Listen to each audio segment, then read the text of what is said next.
Boa tarde, queridos irmãos. Neste momento que nos reunimos às quintas-feiras para refletirmos sobre o Evangelho segundo o Espiritismo, vamos elevar o nosso pensamento a Deus, a Jesus, a todos os espíritos amigos que guiam e orientam a casa de Fabiano de Cristo, a todos aqueles irmãos encarnados e desencarnados que nos acompanham nessa jornada, que através dos nossos pensamentos, dos nossos sentimentos, nós possamos nos conectar com a paz, com o agradecimento, sempre refletindo a respeito da oportunidade da vida, agradecendo a Deus por esta oportunidade de estarmos reunidos nesta tarde. Então, abrindo o Evangelho ao acaso, no capítulo 17, Sede perfeitos, no item que fala o homem do mundo.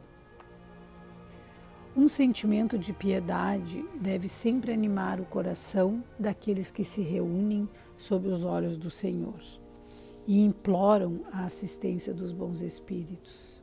Purificai, pois, os vossos corações. Não deixois neles demorar nenhum pensamento mundano ou fútil. Elevai vosso espírito até aqueles a quem chamais, a fim de que, encontrando em vós a disposição necessária, possam lançar profusamente a semente que deve germinar em vossos corações, e nele dar frutos de caridade e de justiça. Não creais, todavia, que em vos, exortando sem cessar a prece, a evocação mental, nós os exortamos a viver uma vida mística que vos mantenha fora das leis da sociedade, em que estáis condenados a viver. Não, vivei com os homens da vossa época, como devem viver os homens. Sacrificai as necessidades, mesmo as frivolidades do dia, mas sacrificai-as com um sentimento de pureza que as possa santificar. Fostes chamados a entrar em contato com espíritos de natureza diferente, de caracteres diferentes. Não choqueis nenhum daqueles com os quais vos encontrardes. Sede alegres, sede felizes, mas de alegria que não dá uma boa consciência, da felicidade do herdeiro do céu, contando os dias que o aproximam da herança. A virtude não consiste em tomar um aspecto severo e lúgubre, em repelir os prazeres que as vossas condições humanas permitem.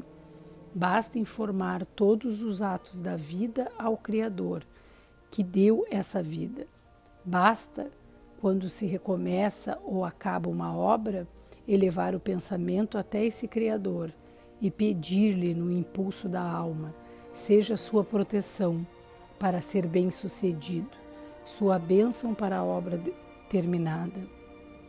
O que quer que fizerdes, remontai até a fonte de todas as coisas, nada façais sem que a lembrança de Deus venha purificar e santificar os vossos atos. A perfeição está inteiramente, como disse o Cristo, na prática da caridade absoluta, mas os deveres da caridade se estendem a todas as posições sociais, desde a menor até a maior.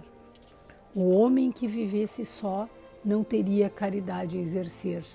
Não é senão no contato com os semelhantes, nas lutas mais penosas, que disso encontra ocasião. Aquele, pois, que se isola, priva-se voluntariamente do mais poderoso meio de perfeição, não tendo que pensar senão em si, sua vida é de um egoísta. Não imagineis, pois, que para viver em comunicação constante conosco, para viver sob o olhar do Senhor, seja preciso envergar o cilício e cobrir-se de cinzas. Não, não. Ainda uma vez, sede felizes, segundo as necessidades da humanidade, mas que em vossa felicidade não entre jamais nenhum pensamento, nenhum ato que possa fazê-lo ou fazer velar a face daqueles que vos amam e que vos dirigem.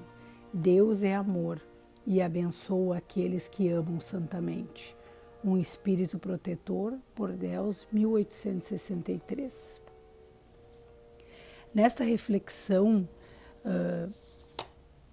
a mensagem nos traz que nós temos que viver a vida exatamente como nós enxergamos, né? Essa vida humana, de necessidades humanas, de convívio social, de dores, de dificuldades, e que isso é para nós uma escola, né? A convivência com as outras pessoas, com os outros espíritos encarnados, aí estão as nossas aulas, aí estão os nossos ensinamentos.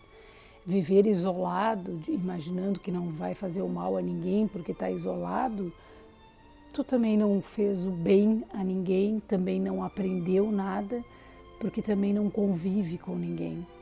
Conviver é como criar um exemplo, é como fazer um exercício depois de uma aula, né? De um aprendizado. Onde está o nosso exercício de que aprendemos a caridade, de que aprendemos a ser menos egoístas, sermos mais humildes, mais caridosos? Isso só acontece, nós só conseguimos perceber o quanto nos melhoramos ou não no convívio com as outras pessoas. Não existe uma outra maneira de entendermos se estamos agindo bem ou não, se não tivermos o exemplo do convívio com as outras pessoas. Somente através desse convívio, de entendendo o problema do semelhante, de nos vendo em situações que possam ser difíceis para nós, é que nós vamos perceber o quanto erramos, o quanto temos condições de perdoar quem erra conosco, porque através do perdão nós podemos ver o quanto já aprendemos ou não, ou se qualquer situação de dificuldade que eu vivo, eu já me isolo, já digo que não quero mais o convívio com aquela pessoa, enfim. Todas as situações que a gente vive no dia a dia é uma poderosa escola de aperfeiçoamento das almas, e que só através desse convívio em família, em amizades, em grupos de trabalho, é que nós vamos nos melhorando. Aquilo que nos incomodava na infância deixa de nos incomodar na adolescência. Aquilo que nos incomodava na adolescência deixa de nos incomodar na fase adulta. Por quê? Porque a gente vai crescendo e aprendendo com cada lição. E cada aprendizado desse é um dia de sala de aula, é um dia de convívio, é um dia de agradecimento à nossa reencarnação. Quando nós nos vemos depois de anos e anos vivendo situações e agindo sempre da mesma forma, vamos parar para refletir, para ver se durante todos esses anos somente nós estivemos certos ou se não nos reformamos. Não buscamos a reforma íntima diante de dificuldades, de situações que a gente viveu. Somente através desse teste do dia a dia é que nós vamos conseguir nos melhorar, vamos conseguir ser mais caridosos, olhar para os nossos irmãos, entendendo que eles também estão ali como nós numa jornada de aprendizado, que também podem errar, que também podem ter fraquezas. A caridade não é somente a caridade material, aquela que supre a fome, o frio, que essas também são muito importantes, porque na verdade nós vivemos num mundo de encarnados e como encarnados temos essas necessidades, mas também a necessidade da prática do amor, da prática do perdão, estender a mão àquele que sofre, entregando consolo, um abraço amigo, um sorriso àquele que trabalha cansado.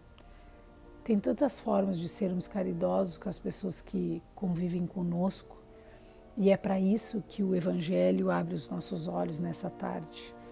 Vamos ser caridosos, vamos ser agradecidos, vamos exercitar um pouquinho a cada dia, e a gente vai perceber que quando a gente avança um pouco não tem como voltar atrás, porque a sensação de entrega, a sensação de melhora que nós experimentamos ela é tão maravilhosa que a gente não quer nunca mais deixar de agradecer, nunca mais deixar de reconhecer o valor que as outras pessoas têm convivendo conosco, o valor das atitudes das pessoas que vivem em torno de nós. E vamos ser pacientes com aqueles que nos irritam, aqueles que nos incomodam, porque isso também faz parte da nossa escola. Se a gente ainda não consegue não responder, não se incomodar, vamos tentar silenciar.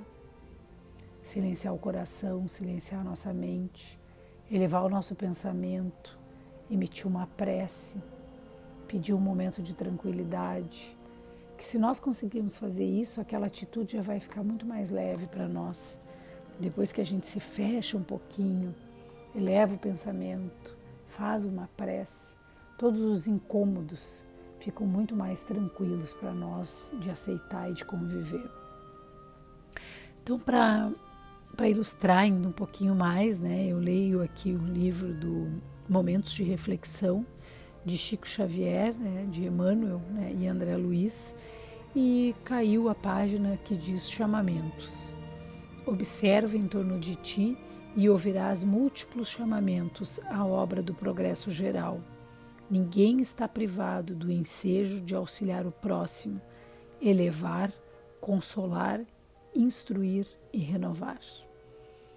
Então, nessa mensagem tão caridosa deste livrinho, eu proponho essa reflexão para todos nós. Todos nós seremos chamados à obra, todos nós recebemos todos os dias esse chamamento. Vamos abrir os nossos corações, elevar os nossos pensamentos, agora que a gente vai se aproximando do final de mais um ano, que passamos com tantos desafios, muitas alegrias com certeza no nosso balanço geral, muitos que ainda enfrentam dificuldades, que todas essas dificuldades cheguem para nos ensinar, para nos lapidar, para nos melhorar. E através do nosso pensamento nessa tarde, da nossa prece, Senhor, nós te agradecemos e desejamos do fundo do coração que todos aqueles irmãos que sofrem, que ainda não conseguem agradecer, que a semente do amor, que a semente da humildade, do perdão, sejam plantadas em todos eles. Que aqueles que sofrem da dor física, Pai, possam receber o teu amparo, possam receber a tua cura, através de mãos que se elevam sobre cada um de nós nesse instante, nos entregando o bálsamo do amor, o bálsamo da fé e da gratidão. Muito obrigada. Que todos tenham uma boa tarde, que todos tenham momentos de muita alegria e reflexão ao longo do final deste ano, entrando assim num novo ano, com esperanças renovadas, com muita alegria e agradecimento. Que assim seja.